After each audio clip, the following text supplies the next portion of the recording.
What is going on, everybody? James Hancock here. Late last night, I caught the new film Venom, and I wanted to let the film sink in a bit before offering my review, because one thing I don't like is when people start dogpiling on a movie in a really sadistic fashion, almost like they're having a competition who can be the most cruel. Especially when there's so many people out there who genuinely, sincerely want to see a movie featuring this character, who've been banging the drum for years. And as someone who has spent a great deal of their life with their nose buried in a comic book, I can totally relate to that kind of passion. That said, in the nicest possible terms, I have to say this movie is absolutely terrible. And I'm going to try and explain why I feel that way in an unemotional, objective way. Because I can remember a time where superhero movies were basically non-existent, where if you got one every 5 to 10 years, you were lucky. And if you got one that was good, that was even more rare. But Venom is the kind of movie that could ultimately kill the superhero phenomenon in movies. And if all the superhero genre had to offer was more movies like Venom, I would probably give up on watching superhero movies entirely. So if you saw the movie and loved it, or if you haven't seen it yet but you're dying to see it, this is probably not going to be the video for you. But if, like me, you were frustrated by the film, let's dig into it. So as far as I'm concerned, Marvel's name should not even be on this movie. I feel like it creates a lot of brand confusion. Sony Pictures has had the rights to Spider-Man for a very long time. And a couple years ago, they basically made a deal where any future movies featuring our favorite webhead would basically, the creative side would be handled by Marvel, but they would be financed and distributed by Sony. A win-win for everybody involved. As far as I'm concerned, Sony hasn't made a good superhero movie since Spider-Man 2 back in 2004. Spider-Man 3, Amazing Spider-Man, and Amazing Spider-Man 2 were all just abominations. And when I first saw the trailers for Venom and I saw everybody getting excited, I kept my skepticism mostly to myself, just because I didn't want to be a buzzkill spoiling everybody's fun. But anytime you see a movie connected with Amy Pascal's name as producer, it's a very wise idea to lower your expectations all the way to the bottom. That said, I totally understand why Sony wants to launch their Spider-Man shared universe in the era of these giant franchises. If you're not working on at least a few of these shared universes, you're going to be left far behind by the studios that are. Warner Brothers obviously has the world of Harry Potter and DC Comics and all these incredible horror movies. Disney's obviously got Pixar and Marvel and Star Wars, for God's sakes. And because Sony has the rights to Spider-Man, they have no choice but to try and flesh out a little mini-contained Marvel universe surrounding the Spider-Man characters without actually featuring Spider-Man. And apparently Venom's supposed to be the beginning of a trilogy that might lead into some other Spider-Man villain movies. But what these movies are failing to recognize is that in the world of comics, supervillains and superheroes, or more specifically, a superhero and their rogues gallery, are totally connected, and you can't disentangle them without ruining the chemistry that makes them interesting in the first place. Every great hero has a great rogues gallery. Superman's rogues gallery is absolutely fascinating. The X-Men have some absolutely fascinating villains. I would say Batman probably has the best rogues gallery, but in close second place, in my opinion, would be Spider-Man's rogues gallery. Going back for the last 50 years, Spider-Man has had some of the best villains of all time. And during my childhood, there was no new villain that was introduced that was more exciting than Venom. I was like 12 or 13 when Todd McFarlane was absolutely hitting home runs on a monthly basis with the character of Spider-Man. And in Amazing Spider-Man 300, when he officially introduced the character, I was absolutely spellbound. The connection of Eddie Brock's hatred for Spider-Man along with the symbiote's hatred for Spider-Man after having been rejected, they came together for this perfect villain that had this intense emotional connection to Spider-Man, almost like how Joker's reason for being is tied up with Batman. One of the greatest panels in comic book history is in The Dark Knight Returns, when the Joker, who's basically been catatonic for years, hears that Batman has come out of retirement, and he immediately gets this giant grin on his face and says, "Darling," and he kind of comes to life again. This is much how Venom is. Venom's whole reason for being is his hatred for Spider-Man. And granted, there have been many iterations of Venom over the years, and he's gone through many changes. The symbiote has actually gone on to several different bodies. I really liked it when he hooked up with the Scorpion during the Warren Ellis days when he was doing Thunderbolts. Those are some of my all-time favorite Venom stories.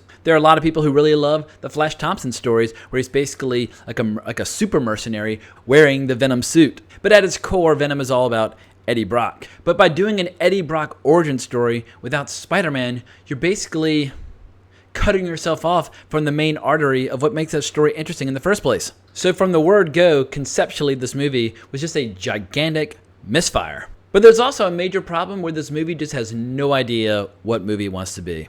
There are times where it's just a generic supervillain slash superhero kind of anti-hero origin story. And when I say generic, I mean generic all the way in terms of Generic villain, generic thugs working for him, generic dialogue, like everything is by the numbers, unimaginative, really flat, boring, borderline disgusting photography, no imagination or vision whatsoever.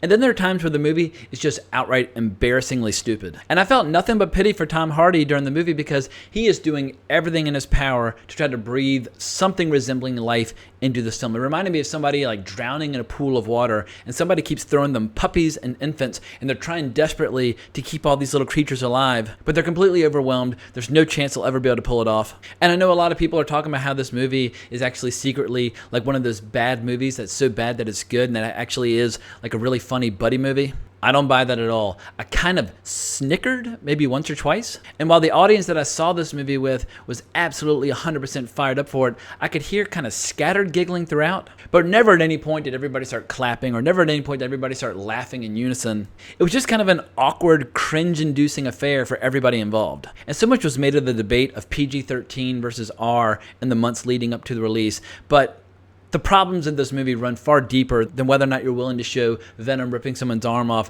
or just consuming them there on camera. While I would have preferred to see a hard R movie, I was perfectly happy to roll with a PG-13, but what made it worse was how much the filmmakers kept talking about how we're really going to push the PG-13 rating as far as we can take it. When somebody's boasting and bragging about how hardcore and intense their PG-13 rating is going to be, it's a little bit like trying to market and sell a non-alcoholic beer, talking about how cool and badass and hardcore this beer is. You're not going to get drunk, you're not going to get a buzz, but it's really hardcore. They should have just announced months ago that it was going to be PG-13, and people would have just left it alone. Because while Logan and Deadpool are probably the best examples of recent R-rated superhero movies, also I would probably include Kick-Ass in the mix as well, or even Kingsman, which is also based on a comic. But in all those movies, the R rating runs deep into the core of the story they're telling. It's not just about whether or not you include a few splattery blood effects. It's a matter of whether or not you're going to tackle adult content. There's a scene early on in Deadpool where on National Women's Day, his girlfriend pegs him from behind. And it's not like the Todd McFarlane comics featuring Venom early on were some hardcore graphic experience.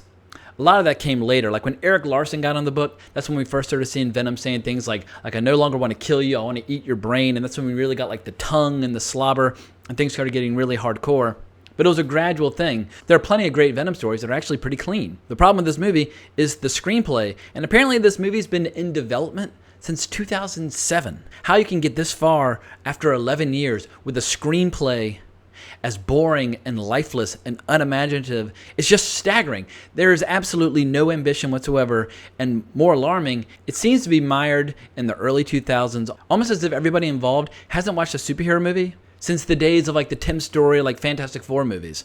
One of the main producers on this movie is Avi Arad, and it should be said, he was instrumental in getting this entire superhero craze going in the early 2000s. He was a Marvel shareholder, and if you look at the movies he produced, a lot of Spider-Man and X-Men movies, and while they haven't necessarily aged that well, he definitely deserves a lot of credit for getting this whole craze going. But it's almost like, creatively, he's completely mired still in that period. And I'm not convinced Amy Pascal has ever actually liked any superhero movie that's ever been made. Yet here they are making a movie where they seem to think that just by putting a certain character in a movie, that's all you need to do. Superhero movies are about more than which superhero and which supervillain are featured in the movie. I mean, that is formulaic, generic, just blah storytelling, plain and simple. If you look at the really good superhero movies over the years, the story is the main attraction, not the character. Captain America Civil War, in theory, was the third Captain America movie, but it was about so much more than Captain America.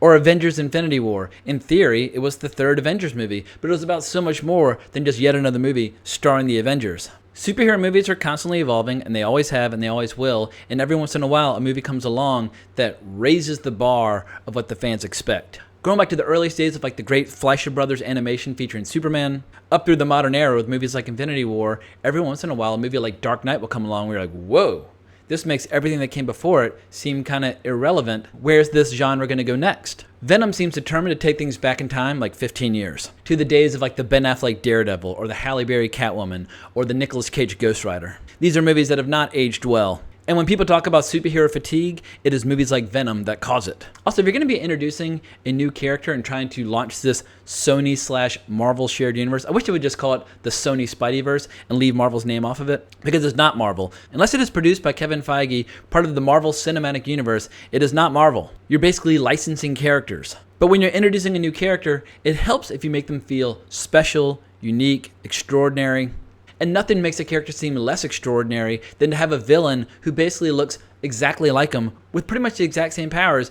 Not to mention the fact they're 2 of 4 symbiotes that have landed on Earth, and there's yet another planet with millions more to come. If they wanted to go that route, they should have saved it for a rainy day. Or better yet, put in a villain that has millions of fans like Carnage. Granted, this movie teases Carnage toward the end, but Carnage was a massive supervillain back in the 90s. That should have been the symbiote that Venom fought, and they probably should have saved it till 2 or 3 movies in. Also, can we talk about the fact that it is completely, utterly ridiculous to have the mask resemble Spider-Man's mask if Spider-Man isn't in the movie?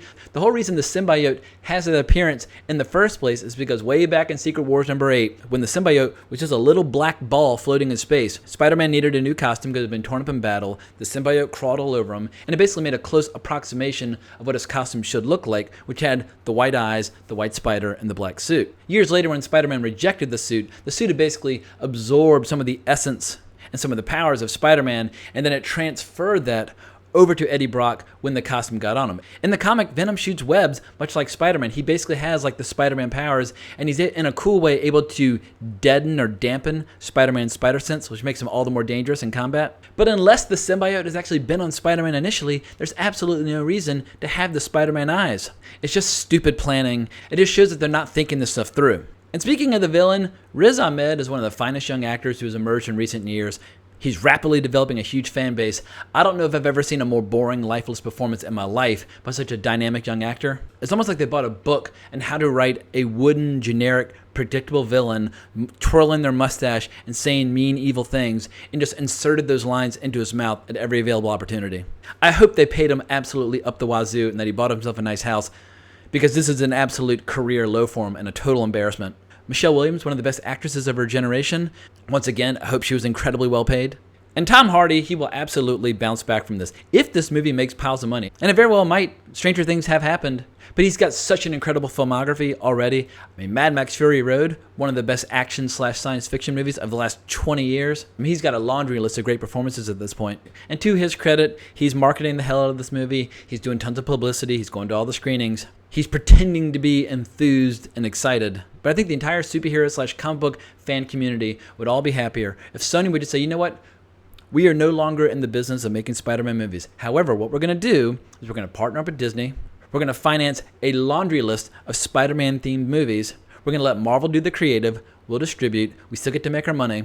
And that way everybody's happy. Or they could go all in on animation. One of the big things they teased during the credits of this film is a big scene from Into the Spider-Verse. And when it comes to animation, they have no rules and restrictions whatsoever about using certain Spider-Man characters. And while the movie looks a little bit too family-friendly for my taste, it at least looks distinctive and original. Everything Venom was not. And if they don't want to constantly be compared to the far superior work being done at Marvel over at Disney, just make a bunch of animated movies. I was kind of secretly hoping back in the day when Disney bought Marvel that the entire MCU would just be animated, because then they could really go crazy and really go for broke. But if Sony wants to have something unique and different to offer that other people are not doing, wild and crazy Spider-Man cartoons could totally be their bread and butter, or just put all their emphasis on their video games. There's a new Spider-Man game on the PlayStation 4 that people are absolutely losing their minds playing. They absolutely love and adore it. It's actually a huge year for Spider-Man. It's just Venom is going to be a huge black eye for anything and everything related to the character. At this point, I think I'm starting to veer into the emotional, mean territory that I initially promised I was going to try and avoid, so I'm feeling a little bit like a hypocrite. I'll just say this. The action was uninspired. The CGI looked awful. The comedy was cringe-inducing and awkward at best. This movie is a complete and total misfire that makes me embarrassed to admit that I like superhero movies. If you want to enjoy some fantastic Venom stories, you can watch the Spider-Man animated series from the 90s, or what I would recommend, go back and read the original Todd McFarlane and Eric Larson appearances of the character. They were wildly entertaining. And if you want to go to the dark side and just watch Venom eat people, definitely check out Warren Ellis's run on Thunderbolts. Probably my favorite run in the 21st century on a title featuring nothing but supervillains. All those stories are absolutely delightful to read. So I'm going to go ahead and wrap this sucker up. If you enjoyed this review, please consider subscribing to my channel. If you want to tell me all the reasons why I was wrong and why Venom was absolutely amazing, feel free to do so in the comments below, or give me a shout on Twitter at Colbrax. I may not agree, but I'll at least be willing to listen. But much obliged for the support for my channel. I really appreciate it. But more importantly, onwards and upwards.